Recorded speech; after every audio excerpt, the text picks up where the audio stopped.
Oke, kita lanjut lagi belajar materi stokiometri. Kali ini adalah materi stokiometri yang keempat.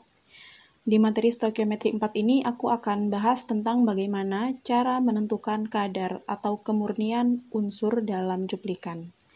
Penekanannya di sini adalah unsur. Jadi, kalau menentukan kadar senyawa dalam cuplikan, itu lebih baik menggunakan reaksi stokiometri. Tapi kalau kemurnian unsur, lebih simpel menggunakan cara yang akan aku jelaskan ini. Pertama, kita pahami dulu konsep dari cuplikan. Nah, misalkan di sini adalah batuan emas. Jadi, batuan emas itu artinya batuan tersebut mengandung emas. Jadi, dalam batuan ini ada emasnya, tapi tidak 100%. Nah, zat-zat lain yang bukan emas itu disebut pengotor. Jadi, massa kotor yang ada dalam cuplikan itu disebut massa cuplikan. Batuan emas pastinya di dalam batuan ini terkandung unsur emas. AU ya simbolnya. Nah, biasanya yang ditanyakan itu berapa kadar unsur emas dalam cuplikan batuan ini. Pertama, untuk menentukan berapa jumlah emasnya, batuan ini akan direaksikan beberapa tahap sehingga diperoleh senyawa yang mengandung AU. Contohnya, misalkan dari hasil reaksinya itu hasilnya adalah AuCl3. Jadi senyawanya mengandung AU. Misalkan nggak ada lagi senyawa yang mengandung AU dari zat hasil ini, dari hasil reaksi batuannya ini, nggak ada lagi yang AU, cuma satu aja, AuCl3. Nah, konsepnya adalah massa AU yang ada di ruas kanan itu sama dengan massa AU yang ada di ruas kiri.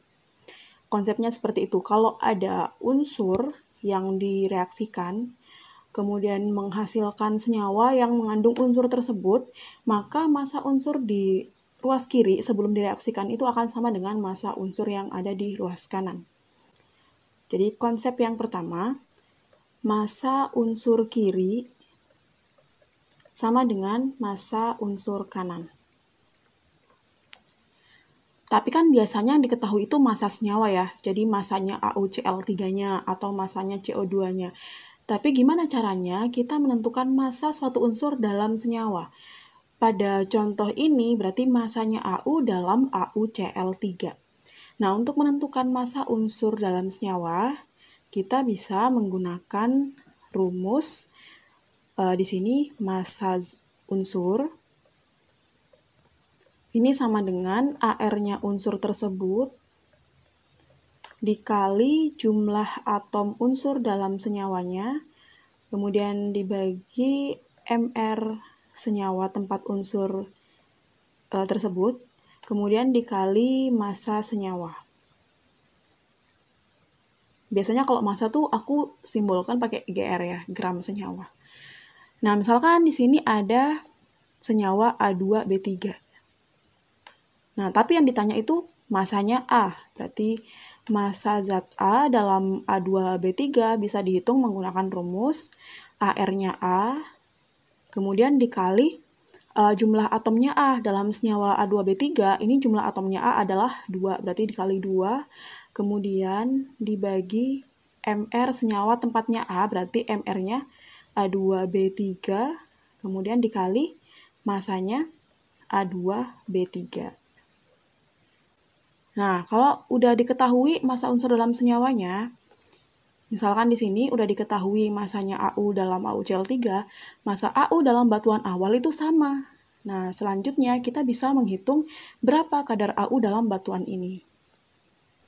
Untuk menentukan kadar unsur dalam sampel atau cuplikannya, berarti persentase unsur atau persen cuplikan, ini sama aja ya, atau persen cuplikannya sama dengan massanya unsur dibagi dengan massanya cuplikan atau zat kotornya dikali 100%. Nah, dengan cara ini kita bisa menentukan berapa kadar unsur dalam sampel. Untuk lebih jelas memahami konsep ini, kita coba membahas latihan soal berikut. Contoh soal pertama, kita mulai dari soal yang paling sederhana. Pada pembakaran 12 gram senyawa karbon dihasilkan 22 gram karbon dioksida. Unsur karbon dalam senyawa tersebut adalah senyawa karbon, artinya adalah senyawa yang mengandung karbon. Jadi bisa apa aja, pokoknya dalam senyawa itu ada karbonnya. Beda dengan hidrokarbon. Kalau hidrokarbon pastinya mengandung C dan H. Kita simbolkan aja, misalkan di sini lingkaran. Karena dibilangnya senyawa karbon, berarti kan di sini tuh dalam senyawanya ada karbon. Kemudian senyawa karbon ini dibakar, berarti ditambah dengan oksigen, sehingga menghasilkan zat karbon dioksida. Udah gini aja yang diketahui di soal. Kita nggak bisa menuliskan reaksi lengkapnya juga karena senyawanya ini kan nggak jelas ya. Hanya disebutkan bahwa senyawanya mengandung karbon atau senyawa karbon. Diketahui di soal senyawa karbonnya adalah 12 gram. Kemudian CO2 yang dihasilkan adalah 22 gram.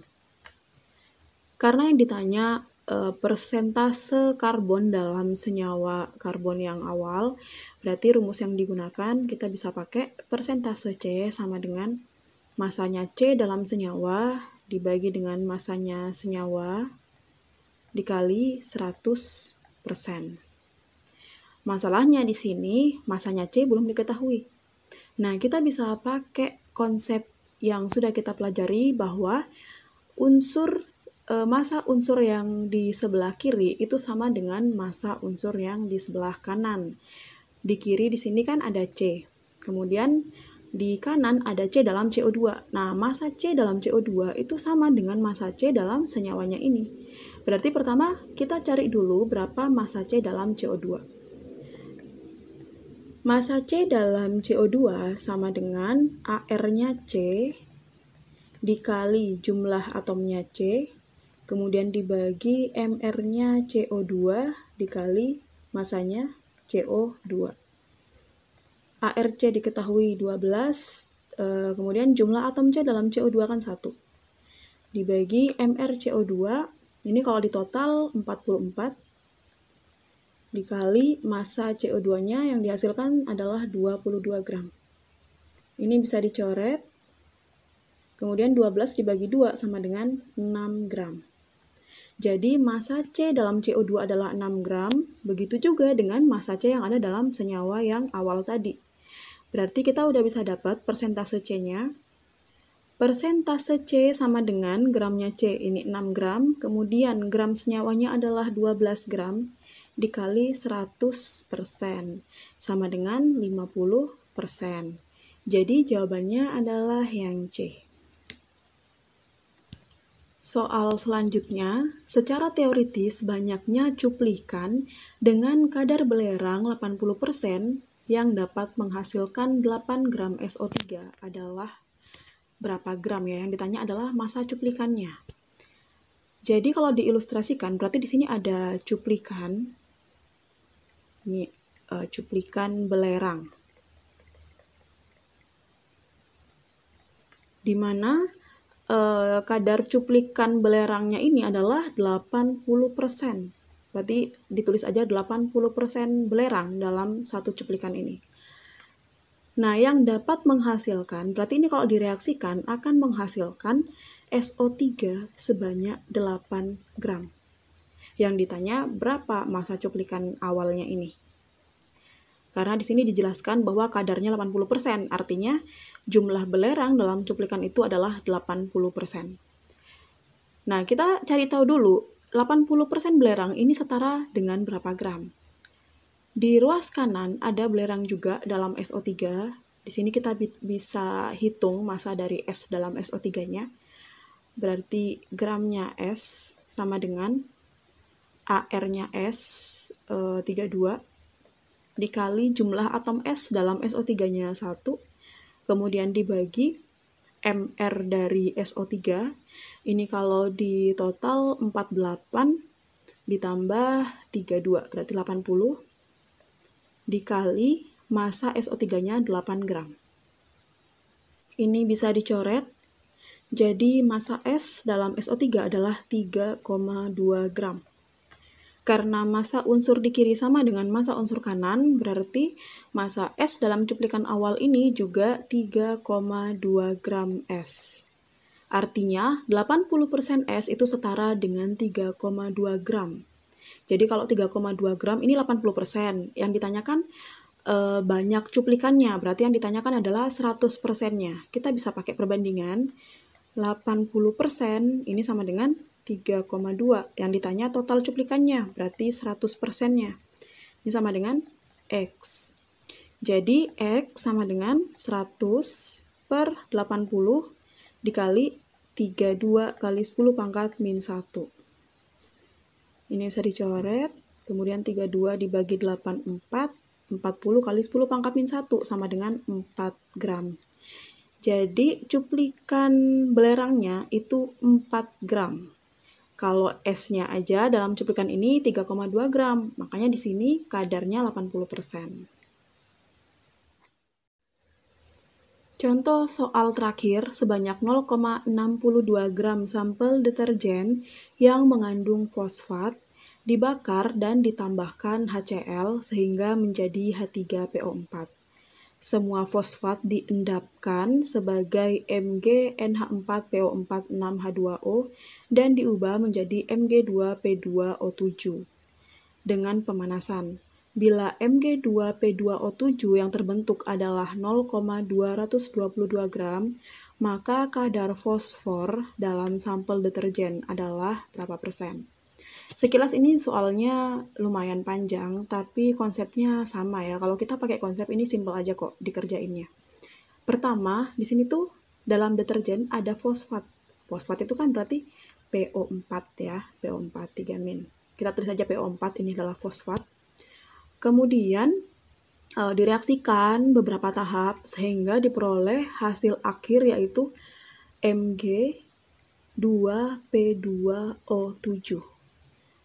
Nah, di sini yang ditanyakan berapa kadar fosfor dalam sampel deterjen. Dalam deterjen tuh ada P-nya. Nah, yang ditanya tuh kadar P-nya ini. Jadi kadar P kan fosfornya ya, dalam deterjen. Berarti rumus yang kita pakai untuk jawaban akhirnya nanti, persen P ini sama dengan masanya P dalam deterjen dibagi dengan gram deterjennya dikali dengan 100%. Pertama berarti kita harus tahu dulu berapa massa fosfor dalam deterjen. Karena di sini ada P, kemudian di kanan juga ada P, yang kanan ini senyawa akhir ya. Jadi setelah direaksikan diperoleh senyawa akhir Mg2P2O7. Nah kan konsepnya unsurnya unsur kiri sama dengan unsur kanan gitu ya masanya. Berarti kita bisa cari dulu massa P dalam Mg2P2O7. Berarti masanya P sama dengan AR-nya P diketahui 31, kemudian dikali jumlah atom P dalam Mg2P2O7, karena senyawa ini yang diketahui masanya. Berarti kita nyarinya P dalam senyawa yang ini, bukan yang dalam PO4-nya. Berarti kan jumlahnya P-nya ada 2. Dibagi dengan MR dari Mg2P2O7. Ini MR-nya 222. Dikali massa senyawanya 222 kali 10 pangkat min 3. Ini bisa dicoret. Nah, berarti hasilnya adalah 62 kali 10 pangkat min 3.